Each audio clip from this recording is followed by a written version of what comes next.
जो लोग गद्दारी करते हैं उनको दोबारा पार्टी में नहीं लेना चाहिए। मैं ये कहूँगा, अगर पार्टी मजबूत करनी है। आपकी विधानसभा का मुख्य मुद्दा क्या रहेगा?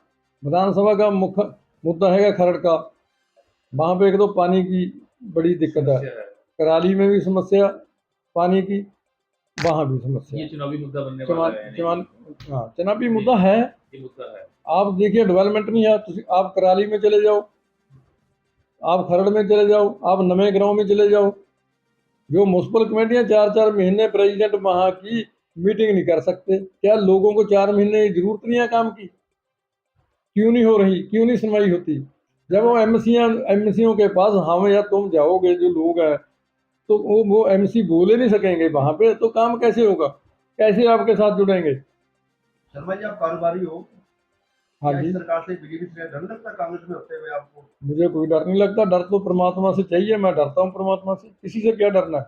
अगर ऐसे डरते तो जब हमारा ब्रदर का 88 में मर्डर हुआ, तो हम चले जाते छोड़ के। बहुत चले गए परिवार यहाँ से, पंजाब के परिवार बहुत है, मरंडे के परिवार बहुत है जो छोड़ के चले गए, रोपड़ के परिवार बहुत हैं जो पंजाब ही छोड़ के चले गए। किसी ने उसको लाने की कोशिश की? मैं आपसे ये भी बात कर लेता हूँ, हमारे जो कांग्रेसी पुराने हैं, किसी ने उनसे वार्तालाप किया भी आप वापस आओ? वो हिंदू परिवार है ना। अगर करोगे तो लोग तो आपके साथ आएंगे ना, हिंदू। जब हिंदुओं की बातें नहीं करोगे तो आप कैसे आओगे? हम न्यूज में आपका स्वागत है। आज हमारे साथ मौजूद हैं खरड़ विधानसभा क्षेत्र के वरिष्ठ कांग्रेस नेता विजय कुमार टिंकू जी।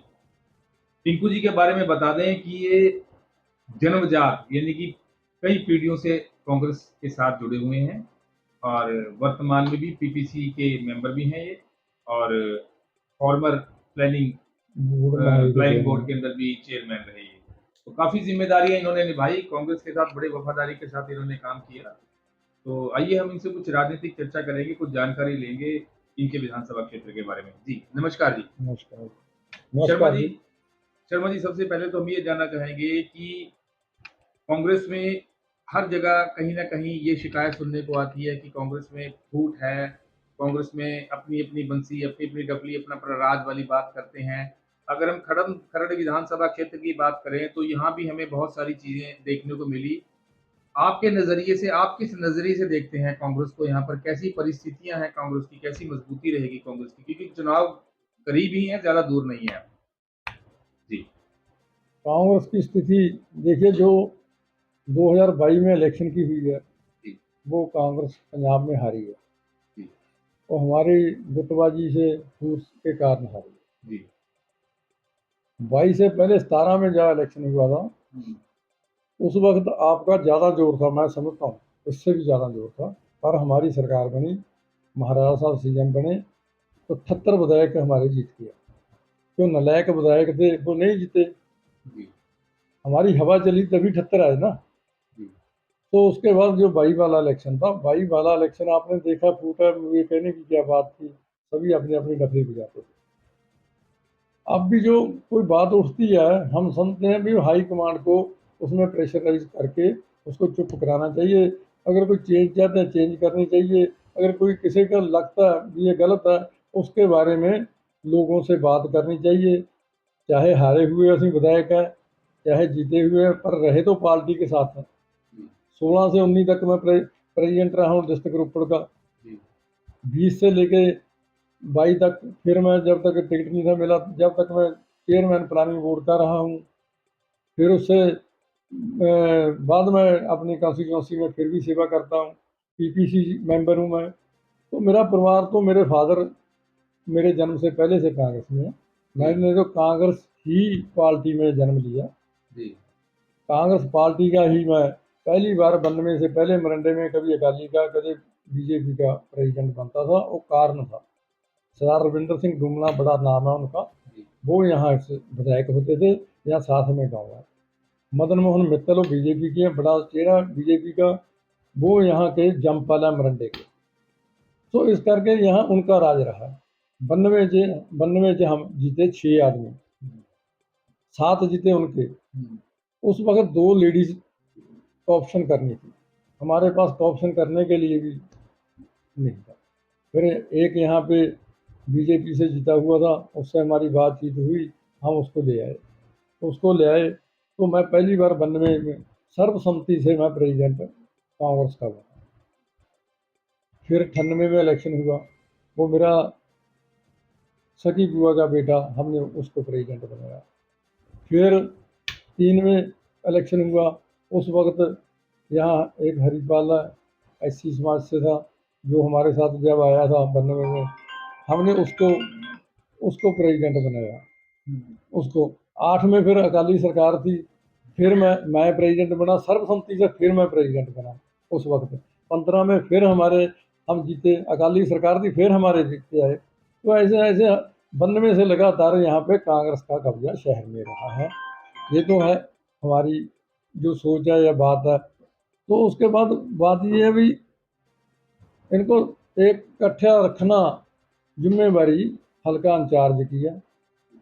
हल्का इंचार्ज पार्टी की है, पार्टी के जो हेड हैं यहाँ पे, स्टेट हेड हैं, उनकी। शर्मा जी, आपने यहाँ से एक चुनाव भी लड़ा, 2022 में आपने चुनाव लड़ा यहाँ से। आप खरड़ विधानसभा क्षेत्र के बारे में बहुत अच्छी तरह जानते हैं। अब जबकि भाजपा भाजपा ने भी ये ठान लिया कि हमने जिस प्रकार दिल्ली को हमने कैप्चर किया, दिल्ली में विजय प्राप्त की, हम हरियाणा में की, पंजाब में भी अब वो आना चाहते हैं। तो इस समय बड़ी जद्दोजहद रहेगी, क्योंकि बड़ी इस समय चुनौती का सामना आपको करना पड़ेगा। तो आप क्या समझ रहे हैं कि बीजेपी यहाँ पर प्रभावशाली धीरे-धीरे होती जा रही है, जबकि कांग्रेस और अकाली दल टूट चुका है।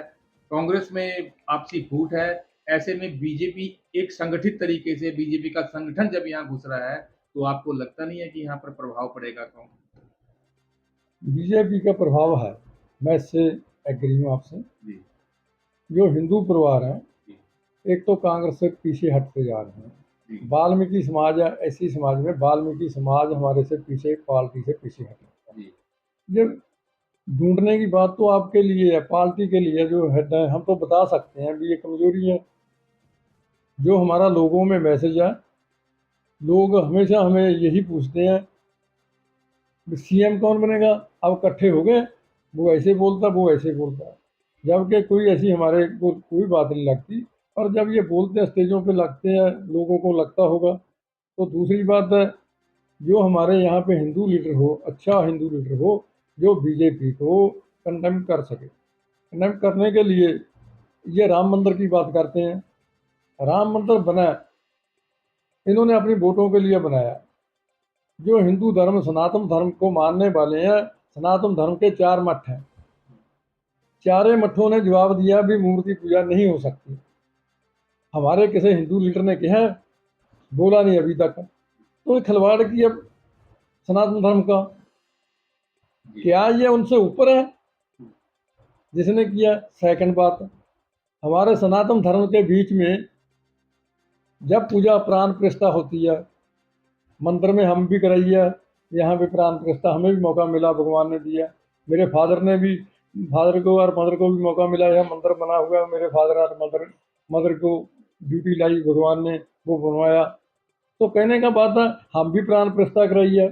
हमारे संस्कृति में, हमारी जो सनातन धर्म की संस्कृति है, उसमें जो ब्याह हुआ आदमी है, उसकी लेडीज साथ होनी चाहिए। वो हमें रामायण में मिलता है, जब वो प्रभु राम ने सीता के लिए वन पे पूजा की, वहां पे सागर पे पूजा करी।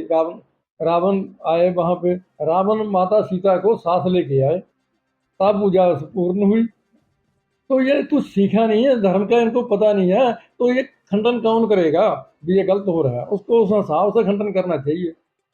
जब तक हमें बोलते नहीं है हमारे जो मठ हैं, भाई हम नहीं, तब तक हम जाना नहीं चाहिए।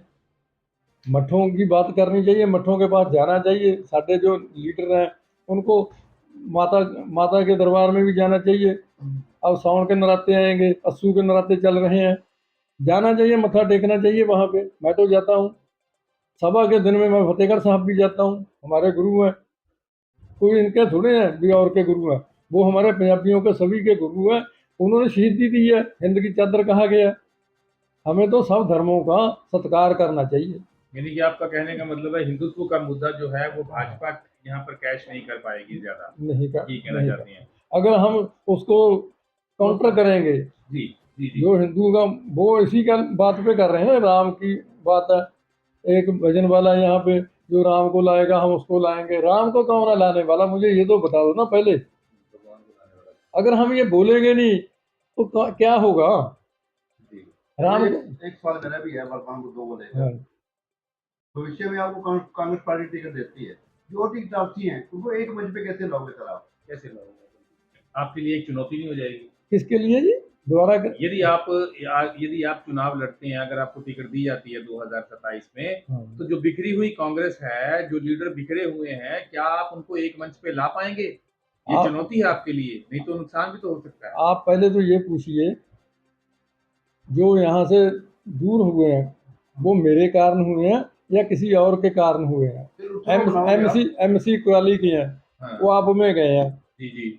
अब मैं चलता हूँ आपके साथ, वो बोल दें वो मेरे साथ हमला करेंगे पर मेरे। उनका तो वो कहना है कि पर सत्ता के साथ जाना पड़ता है, हमको काम करवाने सत्ता के साथ जाना पड़ेगा। सत्ता का कोई जरूरत नहीं पड़ेगी, ये आपके साथ हाँ, बता लोकल रहा है। बॉडी के अंदर। हाँ, अच्छा जब सत्ता के अब बहाना क्या लगाए, वो जी।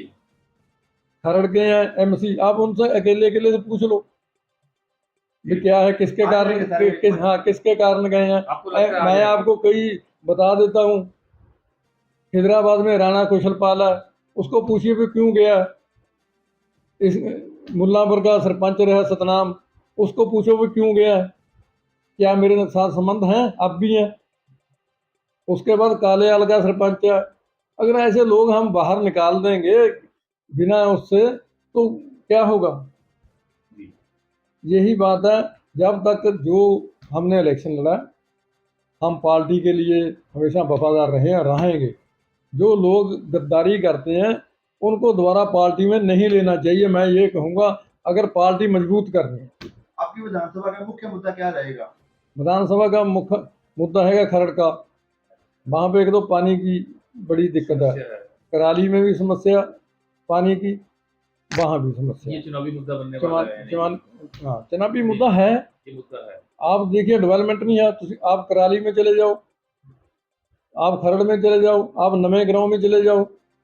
जो म्यूनसिपल कमेटियां 4-4 महीने प्रेसिडेंट वहाँ की मीटिंग नहीं कर सकते, क्या लोगों को 4 महीने की जरूरत नहीं है काम की? क्यों नहीं हो रही, क्यों नहीं सुनवाई होती? जब वो एमसीओ के पास हम या तुम जाओगे जो लोग हैं, तो वो एमसी बोले नहीं सकेंगे वहां पे, तो काम कैसे होगा, कैसे आपके साथ जुड़ेंगे। शर्मा जी, आप कारोबारी हो, हाँ क्या जी, इस सरकार से बीजेपी से डर लगता है कांग्रेस में होते हुए आपको? मुझे कोई डर नहीं लगता, डर तो परमात्मा से चाहिए, मैं डरता हूँ परमात्मा से, किसी से क्या डरना है। अगर ऐसे डरते तो जब हमारा ब्रदर का 88 में मर्डर हुआ तो हम चले जाते छोड़ के, बहुत चले गए परिवार यहाँ से, पंजाब के परिवार बहुत है, मरंडे के परिवार बहुत है जो छोड़ के चले गए, रोपड़ के परिवार बहुत हैं जो पंजाब ही छोड़ के चले गए। किसी ने उसको लाने की कोशिश की? मैं आपसे ये भी बात कर लेता हूँ, हमारे जो कांग्रेसी पुराने हैं, किसी ने उनसे वार्तालाप किया भी आप वापस आओ? वो हिंदू परिवार है ना, हम्म। अगर करोगे तो लोग तो आपके साथ आएंगे ना हिंदू। जब हिंदुओं की बातें नहीं करोगे तो आप कैसे आओगे? प्रदेश में अच्छा प्रदर्शन है कांग्रेस का। बहुत अच्छा प्रदर्शन है।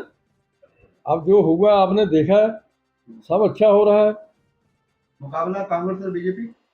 मुकाबला मेरा किसमें रहेगा? मेरा ख्याल है अभी बीजेपी का कोई मुकाबला नहीं है, धीरे धीरे ऊपर आ रही है। आ रही है जी। देखिए आपका अब बहुत अभी कोई मुकाबला नहीं है, अकेली कांग्रेस है।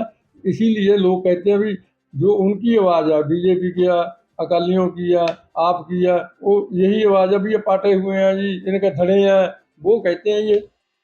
इसको सामना तो हमारे लोगों ने ना, जो हमारे हेड है ऊपर है, वो कहें। कुछ संगठन बनने वाला आपसे जल्दी बने। जी। धन्यवाद। धन्यवाद आपसे धन्यवाद, बातचीत जय की, हिंद। आपका बहुत बहुत धन्यवाद।